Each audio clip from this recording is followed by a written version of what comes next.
Hello மக்களே! நல்லா சாப்பிட்டாச்சா? நானும் சாப்பிட்டேங்க. மனுஷனுக்கு சாப்பாடு எவ்வளோ முக்கியம் கரெக்ட்டா? இன்னைக்கு சாப்பிட்டா தான் நாளைக்கு ஹெல்த்தியா இருக்க முடியும் ஆக்டிவா. சாப்பிட்டா தான் வாழவே முடியுங்க.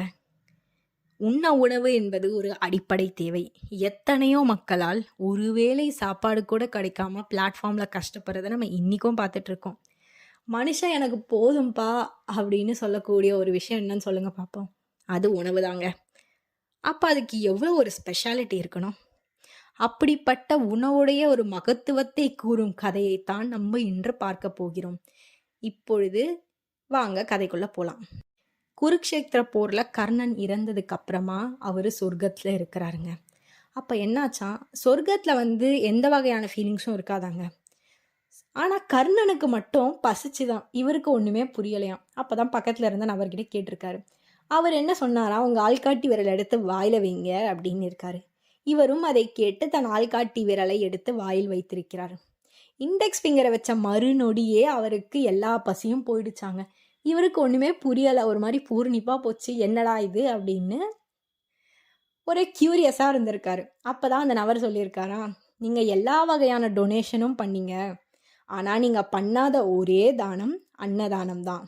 ஒரு நாள் ஒரு நபர் பசி என்று தங்களிடம் வந்தார். அவருக்கு நீங்க அதுவும் அங்க இருக்கு பாருங்க சாப்பாடு அப்படின்னு உங்க ஆள்காட்டி விரல்ல காமிச்சிருக்கீங்க. அதனால உங்க இண்டெக்ஸ் ஃபிங்கர் மட்டும் அந்த மகத்துவத்தை, அந்த புண்ணியத்தை அடைந்து விட்டது என்று கூறியிருக்கிறார். இதை கேட்டதற்கு பின்னால் கர்ணனுக்கு மெய்சிலிர்த்து போச்சாங்க. அன்னம், அன்னதானம், இதுக்கு எவ்வளோ ஒரு மகத்துவம் பார்த்தீங்களா? ஒருவருக்கு அங்க சாப்பாடு இருக்கு அப்படின்னு சொன்னதுக்கே இவ்வளோ ஒரு மகத்துவம், புண்ணியம் என்றால், ஒருத்தருக்கு சாப்பாடு குடுத்தீங்கன்னா, நீங்க எவ்வளோ புண்ணியம் அடைவீங்க யோசிச்சு பாருங்க. இன்னிலேருந்து ஒரு டிசிஷன் எடுப்போங்க. நம்மகிட்ட பசின்னு யாராச்சும் வந்து நின்னா, நம்பளால் முடிந்தவரை நாம் உணவை அளிப்போம். உணவை அளித்து அவர்களின் கண்களில் வரும் அந்த தேங்க்யூ அப்படிங்கிற ஒரு ஹாப்பினஸ் இருக்கு பாருங்க, அதுக்கு ஈடணையே இல்லைங்க. உங்களால முடிஞ்ச அளவு யாருக்காச்சும் சாப்பாடு குடுங்க. வாழ்க்கையில் புண்ணியம் கட்டிக்கொள்ளுங்கள். நம்மளால் முடிந்தவரை ஒருவருக்கு உணவளிப்போம்.